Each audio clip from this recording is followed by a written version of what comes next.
think if we pay attention to things in our life, and I know that sounds kind of abstract, but it's really very concrete, like the sun and trees and waking up. All of those things, if we give them attention, can become resources for us describing our experiences and where we find ourselves in life. Hi, I'm Brandon Nappi. Hi, I'm Hannah Black. And we're your hosts on The Leader's Way, an audio pilgrimage from Berkeley Divinity School, the Episcopal Seminary at Yale University. On this journey, we reflect on what matters most in life as we talk about all things spirituality, innovation, leadership, and transformation.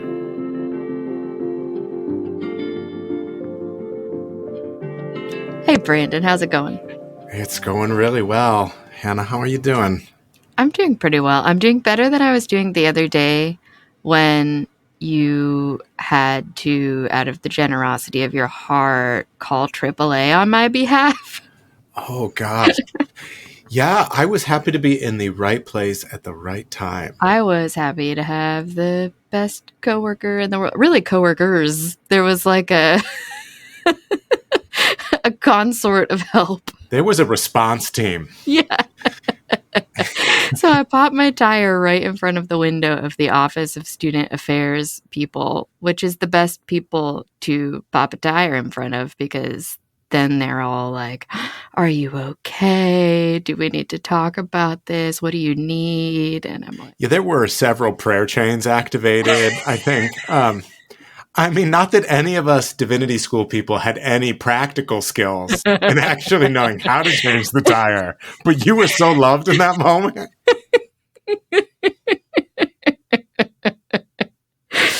oh my gosh. Well, another thing maybe the listeners should know is what I was doing in that moment that I felt needed so much haste and urgency was I was transporting a bunch of mugs with St. Luke the Winged Ox on them, otherwise known as Lucas around the seminary.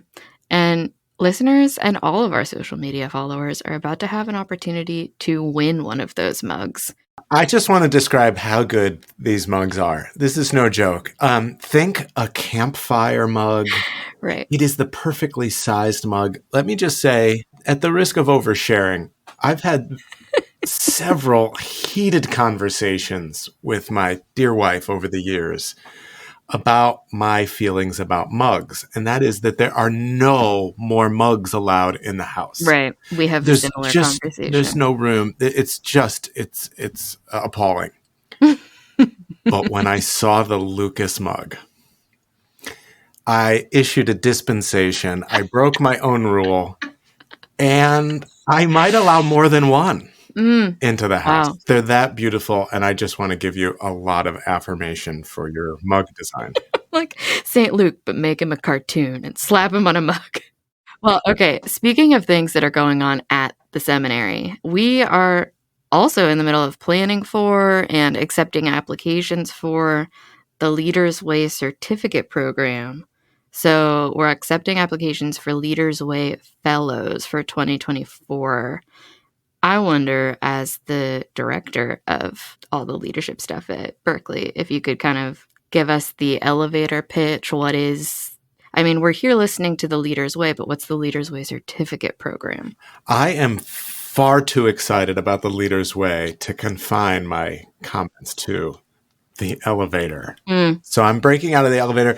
This is really a project of the heart, meaning that so many of our board members and so many of our donors and our alumni came together for years and really prayed and reflected on the need to support leaders in the church and in the world. And so together, we created a residential program followed by 6 months of online learning that really supports leaders in growing into leadership in new and innovative ways. And, it's a bit of a paradox right now, right? Because it's a really difficult time to lead, given the polarization in our country, given the dynamics in the church.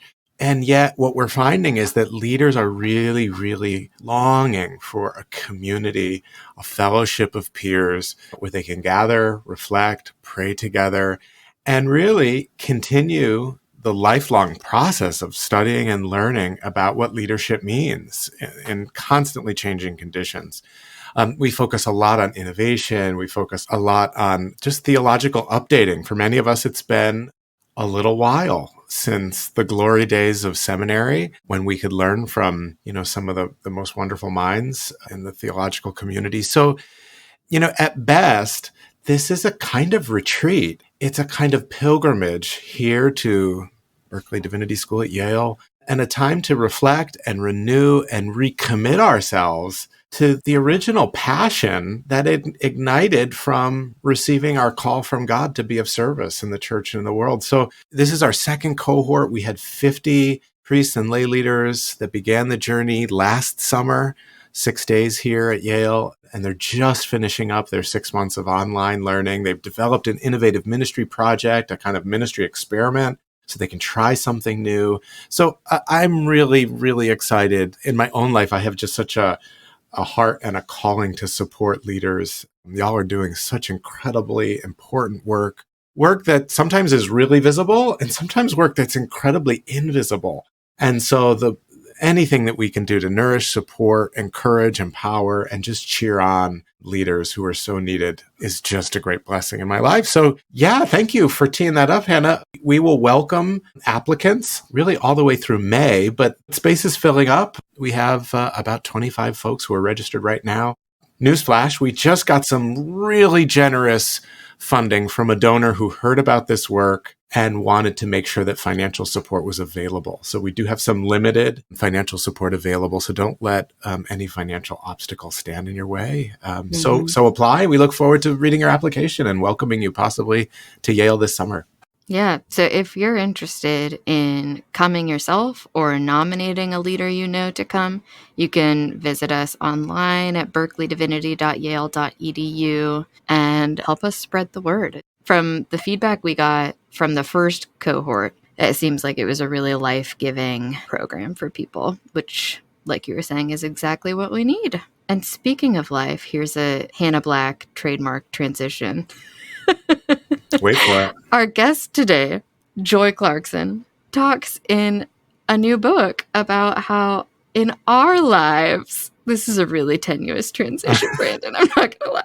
In our lives, we're more like an organic life form, like a tree, than a machine. And if you think about it, we use machine language to understand ourselves so often, like my social battery's running low, or I'm not processing that. She lays them all out in the very beginning of this book called You Are a Tree, which is all about metaphors. And I think something that this conversation and the book will be a great resource, especially for preachers who are thinking about how we communicate really well about the Christian life, which is often hard to put into words. I love that metaphor. And of course, it's right from the Psalm, from the very first Psalm, planted like a tree next to a stream. So I love this conversation. This is like a little gift that we unwrapped with Joy. So let me tell our listeners a little bit about Joy. Joy Clarkson is the author of Aggressively Happy, and she hosts a podcast called Speaking with Joy. She's the books editor for Plow Quarterly, which is a magazine. You can find them online. And she's a research associate in theology and literature at King's College London. Joy completed her PhD in theology at the University of St. Andrews, where she researched how art can be a resource of hope and consolation, especially in the face of death. Joy's a really joyful person, a really deep thinker, and someone who I think people have drawn a lot of inspiration from online. So you can also find her on Twitter or X, on Facebook, on Instagram, and on her podcast, Speaking with Joy. So if you enjoy this conversation, you can follow those little trails. Breadcrumbs. That's what, yeah. Oh, we hope you enjoy it. Welcome, Joy. It's so good to have you on the podcast. I've been excited about this one. So have I. So have I. In fact, I think I even mentioned in a previous episode that I was reading the book to prepare for this episode. So, Hannah, you were diligently reading the book. I was diligently stalking your social media account. Oh, that makes me very nervous. And so I'd like to start with something non-theological, but of course everything is theological, right? And so I was thrilled to see that you were listening to Peter Gabriel's So album. Is this correct? Of course I was. Yes. Oh my gosh, this is iconic. Tell me about your Peter Gabriel journey. Yeah. I really like Peter Gabriel. I think he's strange and wonderful in his many iterations and continues to be strange and wonderful. There's some really interesting stuff in the early days. I really love Boy in the Bubble. When I listen to that, I think there's something that he captures about the existential strangeness of being a person in the modern world with technology. I love that he dresses up as a flower. Like, what's not to love about Peter Gabriel? He is lyrically, personally, and musically fascinating. I love this. So a few years ago, you may know that Peter Gabriel went on tour and performed the So album from front to back. I know. And it was actually the first concert my kids attended. Wow. So we're setting the bar high. And he was wonderful and strange. Well done. And it was incredible. But there's actually a deeper point that gets to a question that actually is theological. And that is, as I was reading about you, obviously, you have a really active social media presence, which is not actually something that a lot of theologians feel committed to. And so I'm wondering about, your public presence. You've written popular books on spirituality. You're also in the midst of writing scholarly things about theology. And I just wonder about how that works. And you seem to be bridging those worlds in a really beautiful, graceful way. Well, that's a very kind thing to say. And I have to say, I think on some level, I don't have a super systematic way of thinking about this. I think I gained a systematic way of thinking about it because I kind of accidentally ended up being on social media for the really lame reason that when I was writing my PhD, I was just kind of bored. And that was back in the glory days, I will say, of Twitter. And one could ask whether or not Twitter ever had glory days, but I think it did. Oh, for theology, it absolutely did. Yeah, and it was a great place to connect with lots of other, mostly graduate students, I think. A lot of people found themselves on there. But also, there was a point at which the algorithm on Twitter rewarded you posting really weird things. Like, I feel like the Peter Gabriel tweet would have been bigger back in the day. And so there was just a period of time where my kind of slightly unhinged PhD student brain was rewarded via this little app.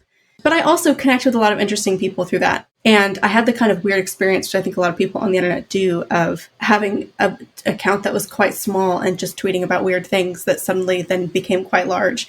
And then all of a sudden I had to start thinking about, oh my gosh, people can read this. Like, I know it's a public website, but like I post something and then thousands of people read it. So that caused me to think a lot about persona, not in just a negative way, but I think actually in some level for me, it was helpful to realize that social media is a place where we project persona. And then thinking about, well, how do we do that ethically? And how do you not become overly identified with your persona? I think that's actually the main danger of social media is it's not that you have persona. Everybody has a persona. Everybody chooses what they present to the world to some degree. It's when you come to believe that what people believe about you is true, is really you. Sorry, I don't know if you wanted that answer, but that is an answer. I wanted that. Our listeners probably wanted that. Oh, I'm a kid in a candy store. That was the extra large Snicker bar answer to this kid in that candy store. Thank you. But I'll give the very swift answer that you're probably looking for, which is just that when it comes to like my popular writing and stuff, I really love a lot of what I get to do in scholarship in the academy. And right now I work at King's College London teaching on their MA in Christianity and the Arts. And I love that. And I think on some level, whenever I would go back to the world that I came from, where most people did not do graduate degrees, but they kind of wanted more depth and wanted to learn some of these things, but they just wouldn't have the time or the finances or just the place in life to be able to go and get more. And so I kind of like to think of my more popular writing and podcasting as just a way to kind of say, these were some things that I loved and that I learned from, and maybe you would also enjoy them and they could also enrich your life. So I think it's all kind of tied in. I don't think it's too disparate, but it mostly comes from my kind of enthusiasm of things I have enjoyed. So how did you end up writing this book, You Are a Tree and Other Metaphors to Nourish Life, Thought, and Prayer? Where did this come from? I think at a particular point in writing my PhD, I was interested in how metaphors for things began to kind of change over time. So, as like science progressed, you started to see a lot of language around the world being this intricate machine. And that wasn't actually a metaphor that lacked wonder. It was actually something that, as we grew to have a greater understanding of how the physical world worked, it was a way to describe the intricacies of things. But I was interested at that point in my PhD about how that metaphor became operative and then shaped how we relate to the earth. So we relate to earth as something that can give us lots of resources, like a machine that produces things, and then kind of seeing the impact of that on the natural world, that this metaphor shaped how we related to the thing that we were using the metaphor for. And then also with human beings, with society. So that was just kind of like an offshoot of something I was interested in while I was doing my PhD. It was also just something that kind of impacted my personal life. So you asked about social media, and I had this really weird experience where I went off of social media for 6 months while I was finishing out my PhD. And then I went on, and the first day that I went on, I posted just kind of an off-the-cuff tweet about is something that I had been thinking about during my PhD, that you're not a machine. You're more like a garden. Machines act the same way every day. They do the same thing every day. That's not what humans are like. We go through seasons. We have different needs. And the tweet went really viral. Literally the first tweet back from my hiatus. And I was like, oh no, this is too much. I'm signing off again. But it made me realize that that wasn't just my own kind of personal proclivity to be interested in these metaphors, that actually the metaphors we use to describe ourselves have really practical implications for how we treat ourselves, how we relate to other people, and how we think of our relationship with God. And so I knew I wanted to write something about that. And then I sat with that for a long time. I read a whole bunch of books about metaphor, as you do when you're a scholar and you get interested in something.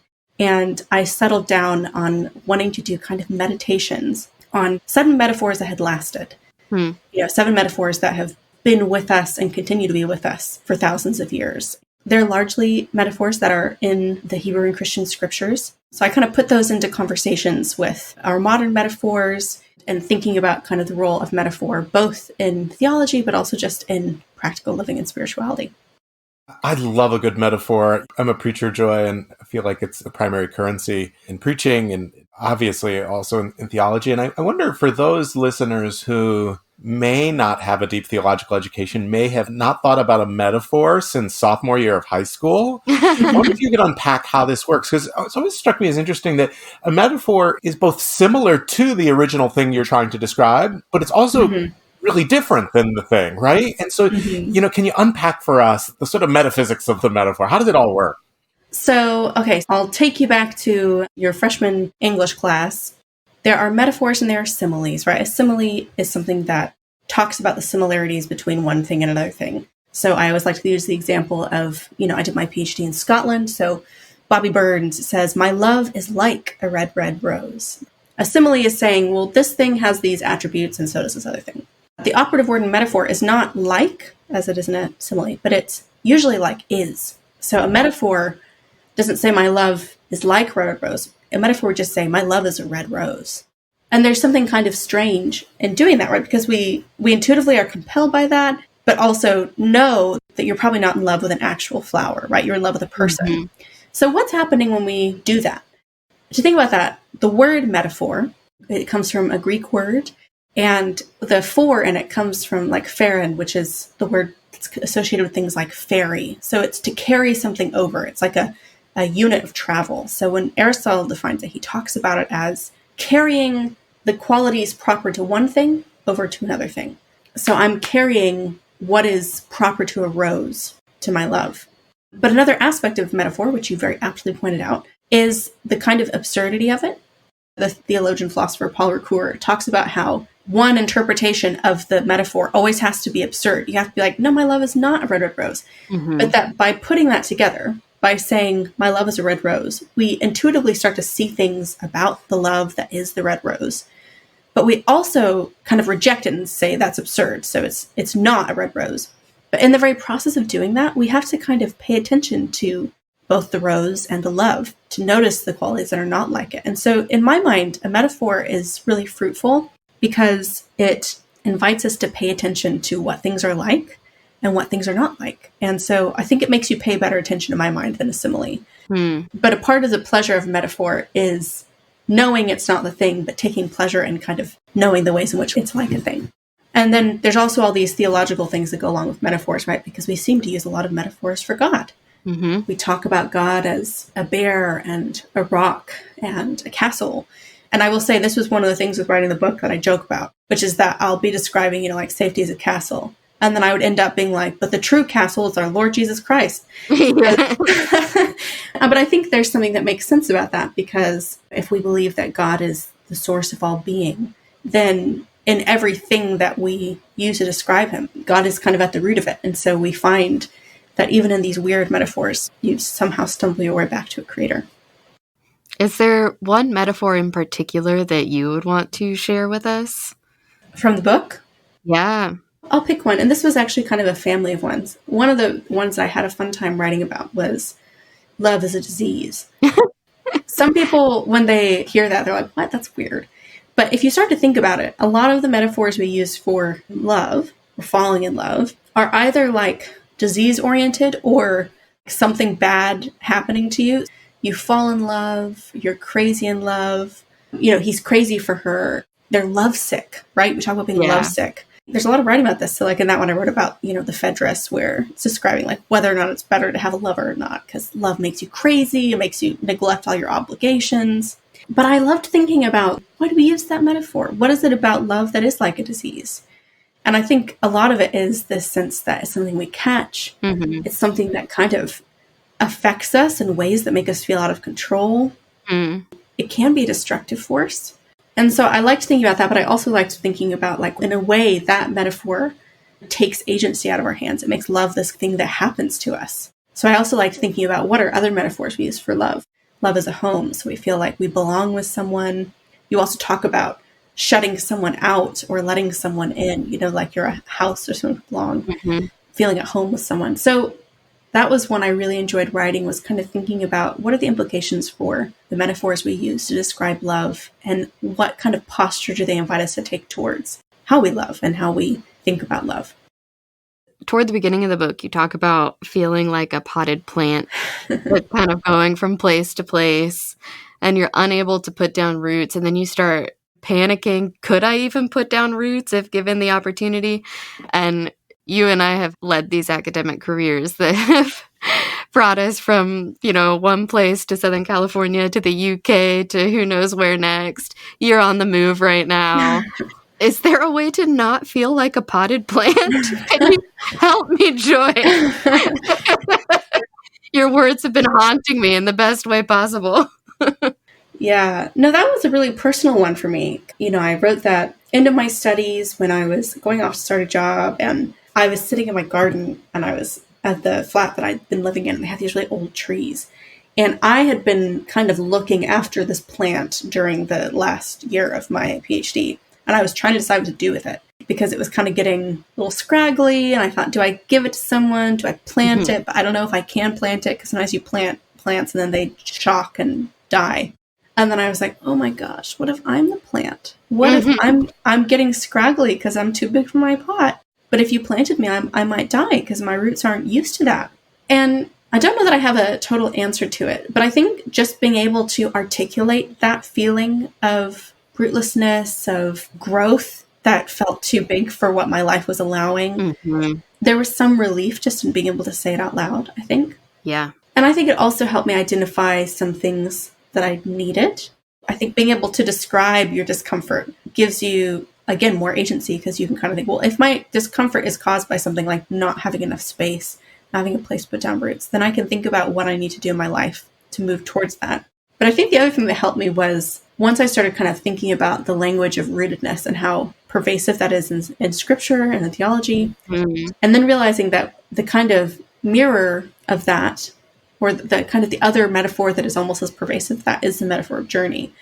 And that these seem kind of in conflict, because I can't be a tree that's rooted and also be on a journey, right? Like the one thing we know about trees is that they tend not to move. Like that's kind of what they are.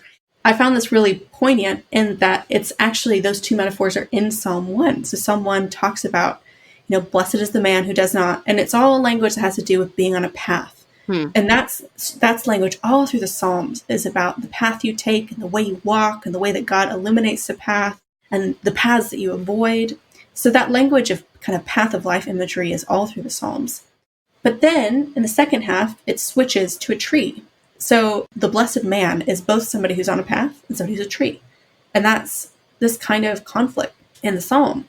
But I also think that's kind of just a conflict inherent in being a human being, that what it looks like for us to thrive looks a lot like rootedness. And that's something we can get in life. We can find ways to root in places and in people and in worthy work. But then there's also this kind of itinerant nature of being a human being that is always at conflict with that. I think for me, I found relief in realizing that those things always kind of live together in my experience of the world. At least that's what I'm saying for the moment. Well, and I'll add that reading you thinking through that metaphor gave me such a sense of calm and whatever the opposite of feeling crazy is, because I thought, oh my gosh, this feeling I've been carrying for all these years of hopping around is something that somebody else is experiencing. And I think that's something that metaphors do really well, is they can explain intangible feelings or ideas in such a way that we can go, yeah, I relate to that. Well, and I think what's really helpful in your presenting us with several metaphors is, in fact, we need more than one. And often more than one is apt to describe like how we might be showing up in the moment if we're using metaphors to describe ourselves. And I'm thinking about the seasons. And I think one of your posts was describing winter, and you're trying to sort of relish the winterness of winter.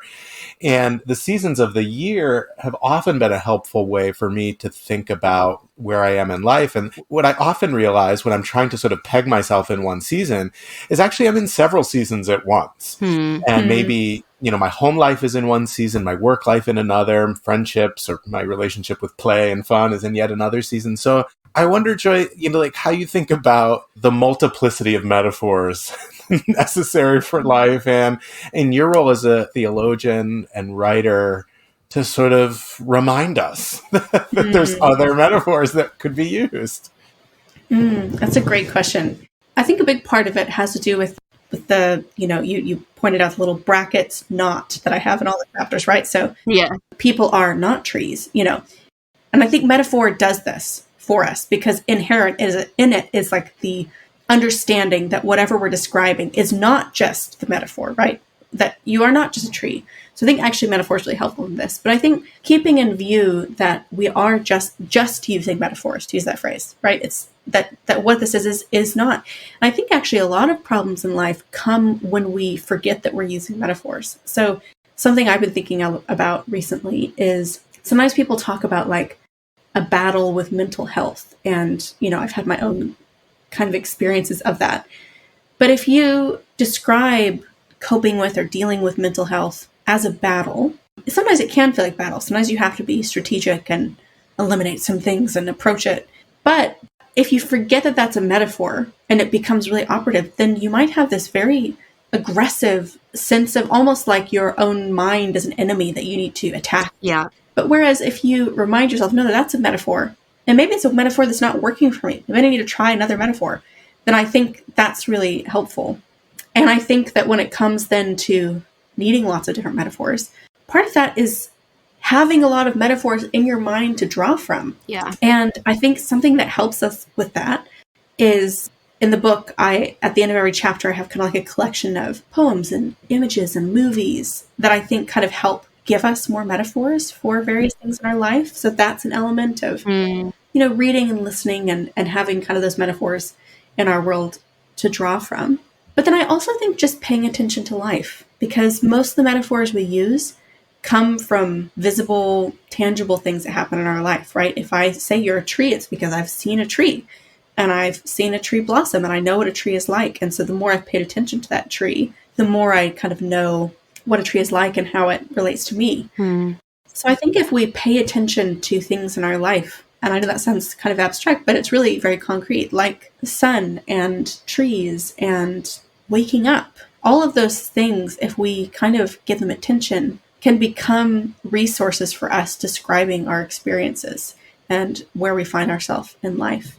That's why I included in the kind of epigraph to the introduction a quote from Billy Collins' poem, which is where he's writing about, I think, a romantic partner. It's a really funny, kind of playful poem. And he says, you are, and then he names all these different things, the breeze in the orchard, the apron, all these things. And then he goes, but you're definitely not all these other things. And I really believe that the world offers us many, many images and many, many metaphors to use to describe our lives. And so I think it's helpful to keep in view that we are using metaphors. And that's part of the point of this book, is to remind people that you're using metaphors all the time, and the way that you're using them shapes how you live. And then if you need different metaphors, try on different metaphors by reaching for your experiences of the world, and sometimes reading beautiful things and saying beautiful things and listening to beautiful things. I mean, it's a lot for one podcast episode, but I do want to hear a little bit about Aggressively Happy and about the children's book that you wrote. Oh, yeah. So I'll start with the children's book. That I wrote with my brother. It's just so cool. Which was really fun. And it was actually based on a poem he wrote when he was like 9 years old that we found in a shoebox. Oh. And he was writing about, at that age, like all the different things his treehouse could be as a kid. And he was like, that's a really like lovely thought. That as a little kid, I was thinking consciously about what I could do with my imagination. Oh. And, we thought about how so much of our childhood had just been enriched and shaped by a lot of kind of boredom, having lots of free time to just do stuff. And that was such a valuable thing for us. And I think there can be a temptation to kind of avoid boredom now. We kind of don't have to ever be bored. Kids don't have to ever be bored. There's something to do all the time. We have handy little screens, or you feel like you need to be like learning something or being, doing some kind of task. And so the book was kind of our little way of remembering and hopefully encouraging other people, over the children and also the parents, to let kids be bored in a good environment, and seeing how when you do that, it allows your imagination to kind of roam and you can become all these different things. And that's actually a really important part of development for kids as well. And it was illustrated by this incredible artist who did kind of like a Where's Waldo style. Very, very detailed. And he has certain items that are in every page. So there's the dog is in every page, the cat is in every page, the bowl of macaroni is in every page. So kids also have fun looking for those things. And the book would not be what it was without Joshua Timothy Taylor's beautiful illustrations. Okay, before you talk about Aggressively Happy, I need to jump in and say it's striking me that in the clubhouse, you're inviting children to do this practice of nothing, using their imagination. And in the metaphor book, you're kind of asking us as adults to do the same thing. You never would have thought, oh, I'm a potted plant, unless you were just sitting there, letting your mind wander and looking at the world around you, paying attention, being still.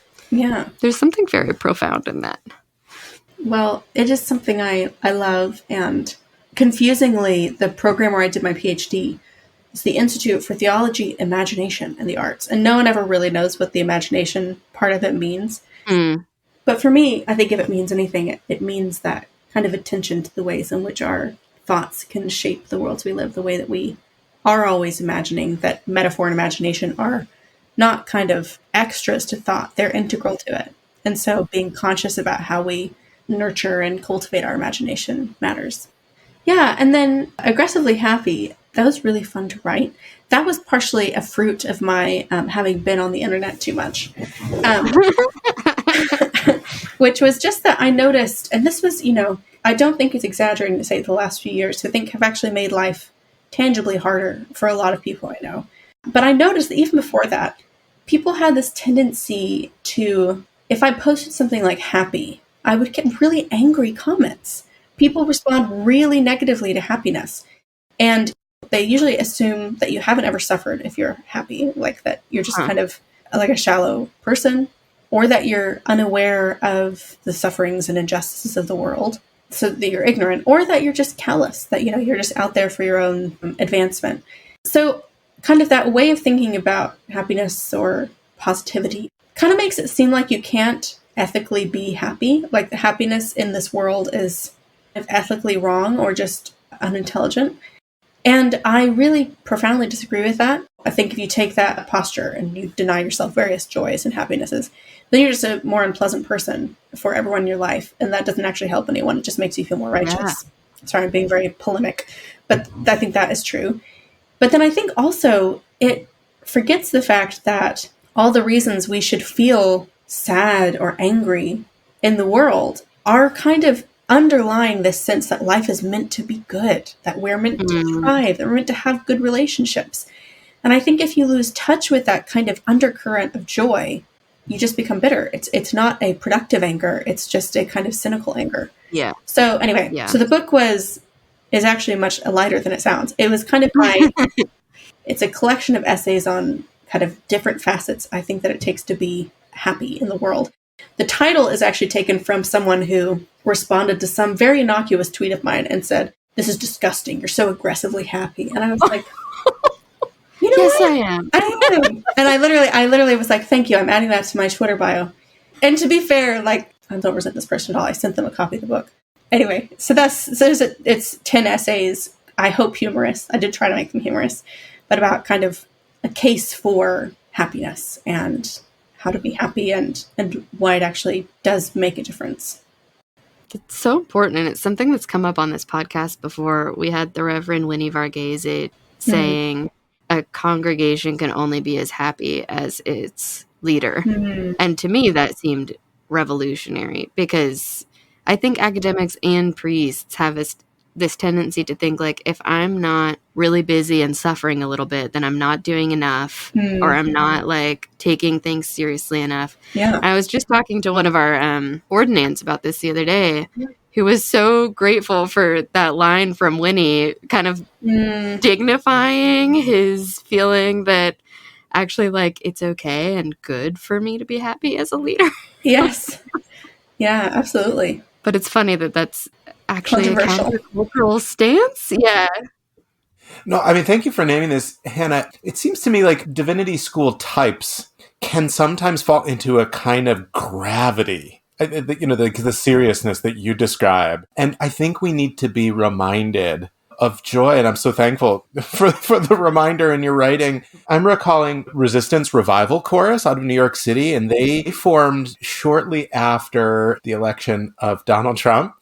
And I think their hope was that they would cultivate through the singing of mostly spirituals, African-American spirituals, though they're a secular chorus of women, that they would catalyze a community of resistance, but one that was rooted and fueled by their own joy, because they really wisely saw that cynicism and anger only was not adequate fuel for the work of transforming the world. There's plenty to be angry about. There's a kind of sacred anger that's really important that I think we should not repress. And it's a powerful fuel, but it can't be the only fuel. And so thank you. So we're just sort of raising this up. And as a self-professed golden retriever, colleague Hannah, I mean, it is my natural disposition to be joyous. And so I do need to hear from time to time the kind of toxic positivity critique. I'm open to that. But I don't hear you preaching that. I hear you sort of lifting up a kind of holding of both, if I'm hearing it right. I have also occasionally been, whether or not it's accurate, I have been described as a golden retriever as well. One of us. I'm wondering, Joy, what's the hardest part of your work as a writer and theologian? And I mean, I sense lots of joy and the creativity, you know, there's manifold ways that you're sort of expressing yourself and connecting with folks. But I mean, what's the challenge of all of this beautiful work? I think for me, perhaps having a bit of that golden retriever energy, I have a hard time saying no or closing doors. I don't just mean like, you know, have boundaries. I mean like there are all these wonderful things in the world we could do. And I'm at a stage in life where, especially when, I mean, Hannah, you know this, when you finish the studies, there's this like, the world is my oyster, you know, if not in a, acquiring income way, at least in the possibilities are, exist. Yeah, I should have taken another career if that was the intention. And so I think that I have a tendency to get quite close to burnout. I can exhaust myself and then feel like I don't have the energy to give the things that I love the attention they deserve. So I think that's something that I think I'm growing in. But I have always had kind of like a cycle where I would take on too much, get to the point of like physical burnout. Usually my body gives up before my brain does. What could that possibly be like, Joy? I know. It's wild. That's There's definitely some metaphors in that. And then I say no to everything. And then I'm like, oh, I'm a little more rested now. I'll say yes to everything. I think below that is kind of a need to have discernment. You can't do everything in the world. So part of it is about discerning what are the things that I'm actually good at, that I actually love, that I actually do have to give the church or to other people. And then also some element of kind of faith and trust that saying no to things is closing a door, but trusting that there will still be other doors open and that there's not a kind of zero-sum game, that actually making choices in the direction of health and enthusiasm, and sometimes saying no to things that seem really valuable that you feel like only you can do, trusting that somebody else will take care of that. And actually, there are many people in the world who are gifted and good. And so if you say no, someone better than you might say yes. And that would be a good thing. And also trusting that on some level that God is leading you and will help you go through the right doors and say no to the right things and not just say yes out of kind of an anxiety to do everything. That's probably one of the things I struggle with most. If I can put you on the spot, because I know lots of seminarians are listening, and discernment is one of those words, right, that they hear a lot about or think a lot about or pray for. Like, how do I know? What is my path? And do you have any wisdom, either for seminarians, aspiring theologians, or, lay folks who've stumbled upon this podcast, teachers, lawyers, doctors, plumbers, your average believer who is maybe a little frustrated. Like, God, just tell me what it is that I'm called to do. I mean, I can think of so many moments in my life where I just wish that God would be a little clearer and just give me a map. But like, can you say a little bit about what discernment means for you, sort of practically? How do you discern? Are there various types of prayer or practices that help you discern? Yeah, I think, and take this with a grain of salt, and on some level it may not sound very spiritual, but I think it's trusting more in the fact that everything is spiritual, and so spiritual isn't kind of a special thing that we do when we have a tingly feeling. I get this more, and it's kind of a terrifying thing to get, because I teach graduate students, and so they come with these big questions about their vocation, who they're going to be, and I think that a lot of discernment is actually kind of just a practice of what are the actual options in front of me. What am I good at? What do I consistently find myself doing? What do I need?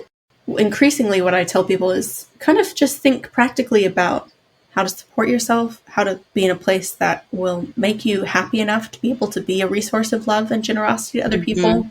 Think about what kind of life you want to have, and think about where you consistently find yourself. Not everything that you need to discern will be easy, right? There are things that I do in my life that I think I am called to that are not easy. But I think that there is a sense that we are called to the things that we continually are drawn to, and kind of looking at our desires, I think, is also important, and not feeling guilty about going in the direction of desire.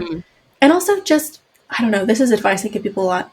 This is the part that you can say, no, Joy, that's bad. That's not spiritual. It doesn't really matter. Like, you are, read a little Ecclesiastes. We are all tiny little dots. We are little blips on the face of time, and God cares about the little blips that we are.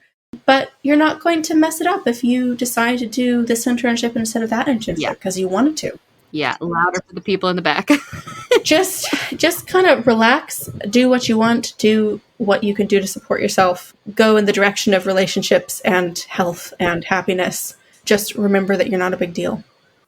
So Augustine is just popping up in my mind. I'm hearing so much Augustine in terms of the desire, but also like love God and do what you will. Yes. Right? I mean, ultimately, we trust that God's providence is even bigger and has even more sovereignty than sort of the whim of the moment or our sort of, our walking this path or that path. So thank you for sort of the reminder and to trust in providence. Yes. Amen. Yes, and amen. Yeah, I like to think God doesn't need me to do anything. It could just happen without me 100% of the time. But like being part of the song and dance is kind of fun. And I could do it over here or over there. I know. I was also thinking recently, like, I think God guides us and we trust providence, but also we get to make decisions, no matter how much that actually influences the course of our life. Right. And so on some level, think that's pretty cool. I can look at something and say, this one sounds like more fun, is closer to my family. Yeah. And, and you can choose that, and kind of also on some level relishing the fact that you can choose and that there's not some imaginary one that God's like, you picked the wrong one. Yeah. Yeah, you went through the wrong door. Now, what's my plan now? God didn't miscalculate so that your small decision in the other direction would actually mess up his plan. I'm so sure that I've said this before on this podcast, and I'll say it again, but I'm thinking of Thomas Keating, the sort of founder of the centering prayer movement, Trappist monk, and Yale student for a year anyway. He used to say, your spiritual life is none of your business, for precisely this reason. Sort of like God is sort of working in your life, and we can really, really overthink. Mm-hmm. What God might be asking us to do. It's brought me a lot of relief sometimes to remember the providence of God in all of this, and in the power of my own choice. And at the end of the day, God's going to make even my imperfect choices somehow better. Yes. Yeah. A tradition of ours has been to land the plane by thinking about hope. And so I'm wondering, Joy, as you think about the work ahead, the challenges of the world, the urgency of so many issues, and amidst what feels like a dumpster fire, simile alert, what gives you hope amid all of this? The very first thing that came to mind, so I shall just say it, are the faces of my nieces and nephews. So I dedicated Aggressively Happy to my namesake niece, Lily and Joy. Oh. And I think there is something about children and their innocence that is inherently hopeful. They haven't grown cynical yet. Mm-hmm. But I think there's also something about children that makes me recalcitrantly hopeful, because if you look at a child and you say, no matter what happens to me, my life will be shorter than theirs. They have to live in this world that we live in. And so I have to be hopeful that we can change things, that we can give them the tools they need to live well, that we can continue to nourish and pass on the faith to the next generation, or else I'm betraying them. And so hope is both something that they inspire in me, because there is something hopeful and promising about children, but there is also this sense in which they remind me that it is kind of almost my duty to hope, so that I can, in my adult way, help make the world a better place for them. Oh, this has been such a beautiful conversation, Joy. I'm so thankful. And we covered the great Peters and Pauls of Christian history, Peter Gabriel and Paul Ricoeur, and we ended with hope. Like, this is a full conversation in my book. I'm so happy this morning. How long have you been waiting with that one? About 40 minutes. That was beautiful. Really beautiful. Oh my gosh. Thank you so much, Joy. It has been a joy. I can't wait to keep talking, keep reading, and I am looking forward to our listeners grabbing a copy of You Are a Tree and enjoying it as much as I have. So thank you so much for this. Thank you.